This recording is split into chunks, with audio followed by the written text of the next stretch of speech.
ang kama na tumangging matulog. Humikab si Bella at nagsipilyo, handa na para sa paborito niyang bahagi ng araw. Nakayakap sa kanyang maaliwalas na kama kasama ang kanyang teddy na si Ing. Snuggles. Ngunit sa sandaling siya ay umakyat, may kakaibang nangyari. Tumalbog ang kama na parang trampolin. Nagulat si Bella, napahawak siya kay Em. Snuggles nang muling tumalon ang kutson. Ano iyon sa mga inaantok na bituin? Isang malalim at hagikik na boses ang nagmula sa ilalim ng mga unan. Welcome sa Bedtime Bash. Ako si Bedwick the Bed at nakakainip ang pagtulog. Bago pa makapagprotesta si Bella, ang kama ay nagsimulang umikot ng mabagal na parang merry-go-round.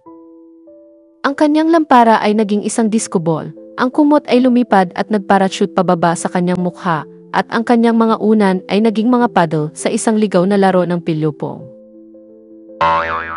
Isang unan ang nagpatalsik sa kanyang teddy mula sa kanyang mga braso. Snuggles, sigaw niya. Sabi ni Bedwick, ngumisi. Siya ang referee ngayon. Walang daya. Sinubukan ni Bella na gumapang sa ilalim ng mga takip, ngunit ang kama ay yumugyog sa kanya na parang halaya. Pagkatapos ay nagsimula itong storytelling mode na nagpapalabas ng mga shadow puppet na kwento sa kisam na may mga nakakatawang boses at dramatikong musika. Once upon pillow. Panimula nito. Humagikik si Bella kahit nanlalabo na ang mga mata. Pero kailangan ko ng matulog. Kalokohan, sabi ni Bedwick. Panahon na para sa Slumber Party Olympics, susunod na kaganapan, blanket limbo. Inaantok na pumikit si Bella at umayos ng upo. Bedwick, I love your energy, pero may pasok ako bukas. Kapag hindi ako natutulog, magiging antok akong zombie. Huminto ang kama. Tutu.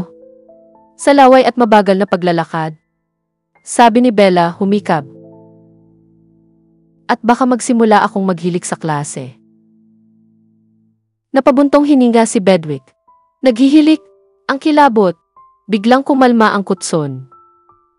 Ang kumutak sarili malumanay sa paligid Bella at Snuggles floated pabalik sa kanyang mga armas. Okay, bulong ni Bedwick. Ngayong gabi, iidlip tayo. Pero bukas, pajama limbo. Ngumiti si Bella.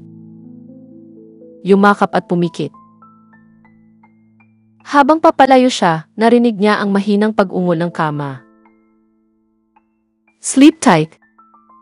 This bed throws slumber parties. At pagkatapos, lahat ay tahimik. Hanggang sa susunod na oras ng pagtulog.